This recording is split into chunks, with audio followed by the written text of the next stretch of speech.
Dearly beloved, we have gathered here today to mourn the Boston Bruins.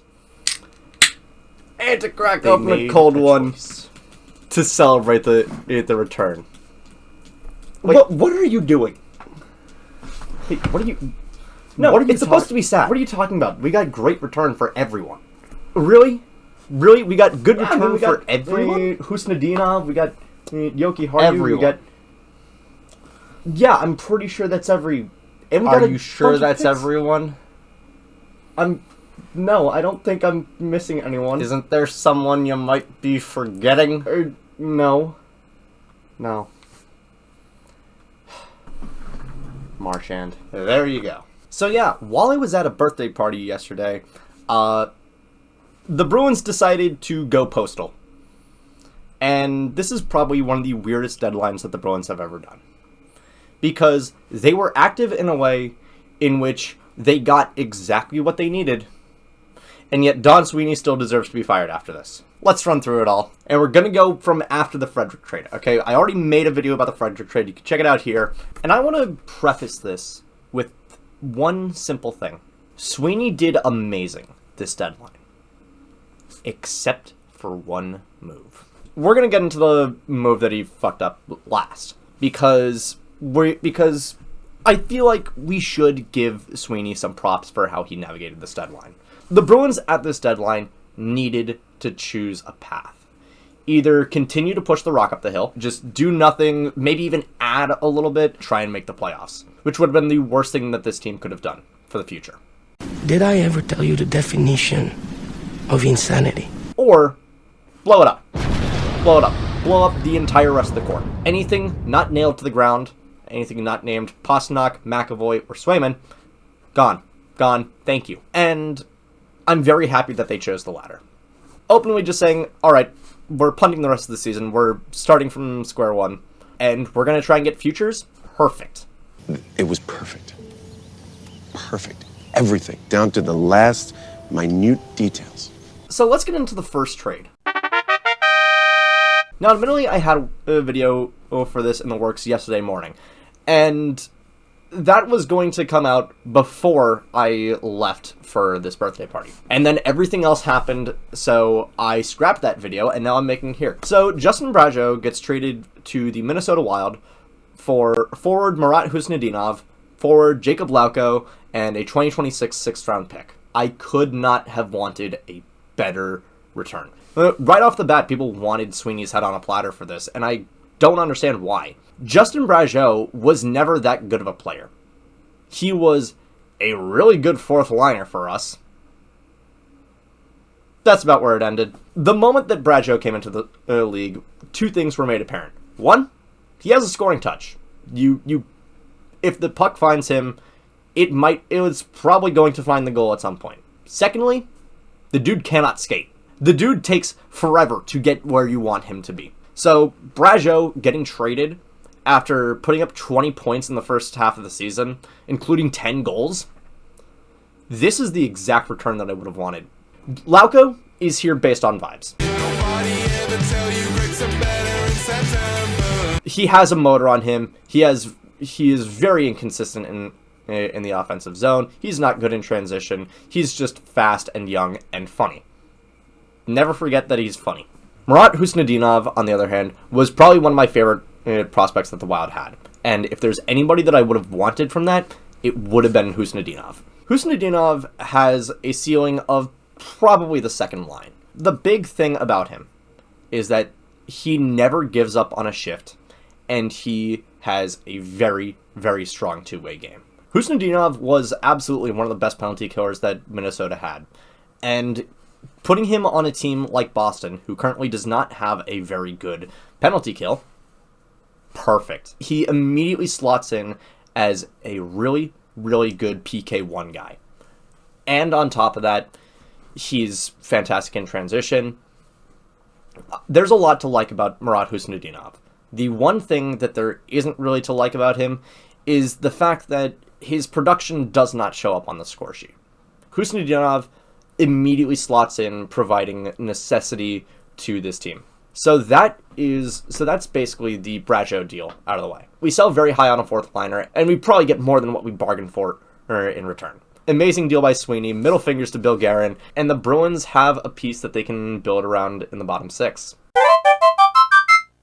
Shortly afterwards, the Bruins decide to sell another arm to the proxy war of the Central Division.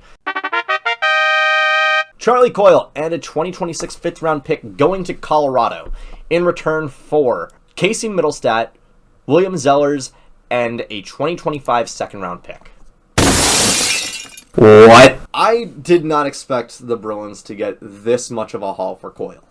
Coyle is a guy who's on the wrong side of 30 who seems to be a jack-of-all-trades, master-of-none type guy. He's pretty good at puck possession, although recently he's been not that great. He's okay in transition, he's okay on the power play, he's okay on the penalty kill. He is okay at a lot of things. And sometimes that can be really good. Sometimes you want a guy who knows a little about a lot of things. But sometimes you do want a guy who knows a lot about a few things. And so sometimes Coyle's inefficiencies in scoring or defense would come back to bite him in the ass. So what do I think of the return? Oh my god, this is fantastic. Again, another Sweeney masterclass. Casey Mittelstadt is an interesting player. He was traded 1-for-1 in between Buffalo and Colorado in exchange for Bowen Byram. Mittelstadt, throughout his time in Buffalo, was really, really good at 5-on-5. I wouldn't say he was amazing at 5-on-5 hockey. Even for Buffalo standards, I would honestly say that Dylan Cousins was a little bit better than him. But at the same time, he still provided really good 5-on-5 hockey. He wasn't that great on the penalty kill. Again, sometimes you just need a guy who knows a lot about a few things rather than a little about a lot of things. And at $5.75 million, only going up $500,000 from Coyle and replacing his jack of all trades with someone who's pure offense, this is a sight to behold. I am very excited about Casey Mittelstadt, which means that, honestly, the Bruins centers at this point are probably looking like Zacha, Mittelstadt, Lindholm, Husnudinov. It's not exactly Dallas levels of insane forward depth where they can fill out their entire top nine without even using Evgeny Dadonov. But at the same time, that's a pretty good group of centers in a post-Bergeron world. Now for Will Zellers. Zellers is a center prospect, so looks like Sweeney knows the issue with this team and he's working hard to fix it. Center depth. Admittedly, it's not the only issue with this team. Good God, do we need a right-hand defenseman? But Will Zellers is a recruit for the University of North Dakota in the NCAA, and even before then, he's been doing pretty damn good. With just this season in the USHL, well, in 41 games, he's had 58 points. He's doing incredible. And 40 PIM on top of that means that he also knows how to kick up a ruckus at some points. I think that Zellers, with the abilities that he showcases and the grit that he has, he can make a really big difference in this team in a couple years. Now we get on to one of the weirdest trades that the Bruins concocted in this deadline. The Bruins traded with the Toronto Maple Leafs. It's funny, you would think after the Rask and the Kessel trade, Toronto would know better than to trade with the Bruins.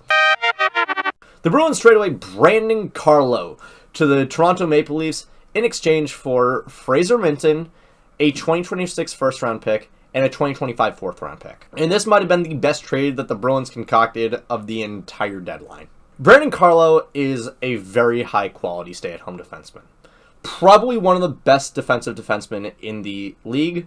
Brandon Carlo is a really good stay-at-home defenseman. Probably one of the best defensive defensemen in the league. And it's exemplified whenever you don't really hear his name in games. I feel like it's sort of an unspoken fact of hockey that you know when a forward is doing well when you hear their name a lot, and you know when a defenseman is doing well when you don't hear their name a lot. Pretty much what Carlo does. Carlo knows when to pinch. He is pretty damn good at defending odd man rushes. The dude uses every inch of 6'5", and he can be pretty good at maintaining the offensive zone. But there are definitely some issues with his game, particularly the fact that he is not good with puck possession. That's led to a lot of people not liking Carlo, and it's for completely understandable reasons. A lot of Bruins lowlights end up having Carlo doing something stupid. For what it's worth, those give you a skewed perception of what Carlo actually does. It's sort of like the opposite end of the It's sort of the opposite end of the spectrum of, like, for my NFL fans, Justin Fields. Whereas Justin Fields can usually do amazing things 10% of the time, and then 90% of the time you wonder how he got it onto the NFL field. Fuck you! You fucking dick! Always naysaying! The opposite is true with Brandon Carlo. 90% of the time, he's so good that you don't even notice how good he is. And then the other 10% of the time, you're wondering, how did we get this guy in the second? What? So getting rid of him is something that I'm sure a lot of Bruins fans are happy about, whether they be for informed reasons or not. Now, in terms of the return, there is a condition to the first-round pick. It's top 5 protected. Look, I hate Toronto as much as the next guy who wears the spoke be. They're not going to suck enough in 2025, 2026 to get a top 5 pick. This is going to be probably late teens, early 20s if we're lucky. It heavily depends on whether or not Toronto ends up re-signing Marchand, which, who knows at this point? Who knows what Darren Ferris wants at this point? Who knows what Brad Treliving is going to do at this point? I mean, when you give up a haul like this for Brandon Carlo, it means you are freaking desperate at right-hand defenseman. Which, for what it's worth, the Bruins probably should be as well. But that's the first-round pick. The fourth-round pick is fine. Now let's get to Fraser Minten. Hey baby, I hear the blues are calling, toss salads and scram. Fraser Minten has already played a handful of games with Toronto this season. And in those games, he's showcased really good offensive capabilities. Minten is probably going to end up starting off in Providence, which is kind of unfortunate because I think that his shot is NHL caliber already. Between Easton Cowan, Ben Danforth, and Fraser Minten, the Bruins were probably going to get one of them. And admittedly, Minten is probably the worst of the three.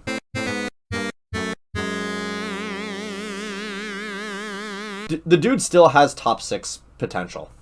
I don't necessarily know if top 9. It's more so middle 6, but I could see this being a really, really good trade for the Bruins. I am very, very high on Minten, honestly. I know that Toronto fans are already asking us to be nice with Minten, and don't worry, we will go to war for him. There will absolutely be people starting day counters for when Fraser Minten is going to be called up to the Boston Bruins.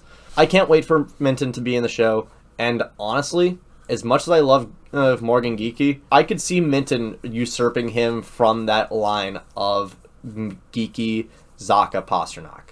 For more expert analysis, we have a resident Leafs fan with his insight, a logical Canadian. Take it away, Tanner. Hello, everybody. Yes, so this trade was one the Leafs desperately needed. On one hand, they got Brandon Carlo.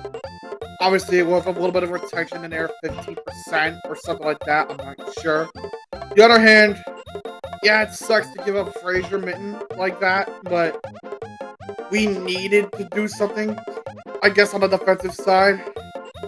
Unfortunately, cost us one of our best prospects in the first, but I guess it had conditions on it. But what do I know? But all in all, I feel this is a good trade for both sides. For Toronto's aspect, they get a defender that's a big, meaty man slapping other meat with other meaty men that could provide a lot of depth to that defense in Toronto and provide some of that hard-hitting, aggressive nature that he, played with and dealt with in Boston. Whereas Minten goes to a team that is youthing up their core and is looking to get progressively younger in time, and Minten should fit very well on that Bruins offense. Suffice to say, the Leafs had to make some room by trading both Connor Dewar and Connor Timmins to the Penguins for a mere 5th, just to make room for this trade. But it be what it be. But that's it for me. Go Leafs, go. Next up is a really small one. The Bruins give up a 2026 4th-round pick for Henry Jokiharju from the Buffalo Sabres. Admittedly, I think that the Bruins more so made this deal to get a right-shot defenseman that is already NHL caliber. The Bruins are retaining 15% of Carlo's salary, which is fine. 15% of $4 million is less than 1 million. We're gonna be fine with that. Again, this is literally just right-hand defenseman depth, especially because, you know, McAvoy is hurt, and he might not be coming back this season. With the way that this team is going right now, I could see us shutting him down for the rest of the season and just riding out with the rest of the prospects. So that's honestly it for the Jokiharju trade. Next up, there's just the Bruins trading Mark McLaughlin to the New Jersey Devils for Daniil Misuel. This is just a prospect swap. There's really nothing. McLaughlin is a perennial quadruple A'er, someone who's probably too good to be in Providence, but not good enough to be in the NHL. I don't mind Misuel. I could see this being like another Max Warner deal, where not necessarily carrying the same baggage as Warner, but definitely like a guy you just got in the trade to get rid of someone. Now we have to ring the funeral bell, because this is when it gets messy. As someone who grew up watching that team, that was the first NHL team that I ever paid attention to. The Boston Bruins no longer have any connection to the 2011 Stanley Cup champion team. Brad Marchand was traded to the Florida Panthers. The return here pretty much doesn't matter. It's the principle of trading someone who wanted to be here. Sweeney lowballing him in considerations before this, trying to offer him 2 years for $3 million.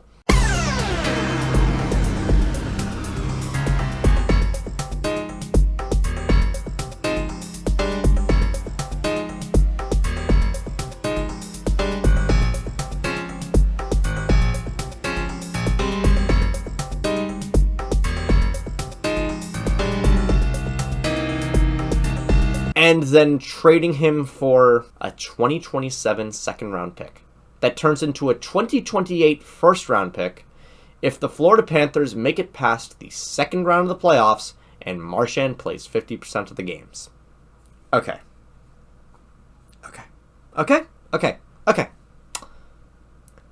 Objectively speaking, Brad Marchand is 36 years old and has had multiple hip surgeries and concussions. For someone that late into their career, getting a first-round pick for him isn't that bad of a return. There. I said it. He said it. You can throw those tomatoes at me. I completely understand why. Because, again, the return does not matter here. Not only is it screwing the face of your franchise out of the considerations, it's also just another... NFL fans, I'm going to bring you back real quick. You know how the Buffalo Bills have been so unbelievably broken by the Kansas City Chiefs? They traded their first-round pick to the Chiefs and then traded back again for a wide receiver, which is what the Chiefs ended up getting, and they ended up getting Xavier Worthy. The Buffalo Bills are broken by the Kansas City Chiefs. The Boston Bruins are broken by the Florida Panthers. This team made Bergeron retire, separated the best goalie tandem in the league, and then just fleeced the Bruins out of their captain. I'm not going to act like this doesn't hurt. Even as someone who saw the writing on the wall, that anything not named Pastrnak, McAvoy, or Swayman was fair game at the deadline, I don't necessarily have a problem with trading Marchand. The front office made this apparent weeks ago that they were exploring options for trading Marchand. To trade him to the Florida Panthers, that is the dagger. That is what pains me to my core. Regardless, I still think that it's okay return. Admittedly, I do think that you probably could have bargained for a lower pick and Eetu Luostarinen. And admittedly, because Marchand was on an expiring contract, this is sort of the type of deal that you do make. But it always sucks trading a captain. I say this as if I was around for the Thornton trade. I wasn't. And so the only thing that I ask of Florida, win the cup. I know, me saying that with this crest, I've just signed my rights away to, I've just signed the right for me to wear this crest, especially with this number. I've just signed that away. I've just signed, I do not deserve to wear this anymore. Win the cup. Get Marchand one more ring. Do what we couldn't. Get someone who means this much to the culture of this team another ring. I've accepted that the Bruins are going to suck for the next couple years. But ultimately, the return in this deadline has me excited. It has me really excited. I need you all to look at this from this perspective. Yes, the core just got completely dismantled. But with this deadline, the Bruins got so much younger, so much faster, added so much offense to this team when it is clear that they need offense. Sweeney, whether you love him or hate him, and I completely understand if you hate him, he played this deadline fantastically. And I understand wanting him fired after the Marchand in return. Again, I wish we got a player back. I completely understand if you give up on this team after them so openly punting this season. All that I ask is that you don't give up on them forever. This is going to be an interesting rebuild. I'm very happy that the Bruins decided to rebuild instead of trying to push this rock up the hill again and again and again and crashing right back down to a second round exit. That's okay that the Bruins aren't going to make the playoffs for the next couple of years.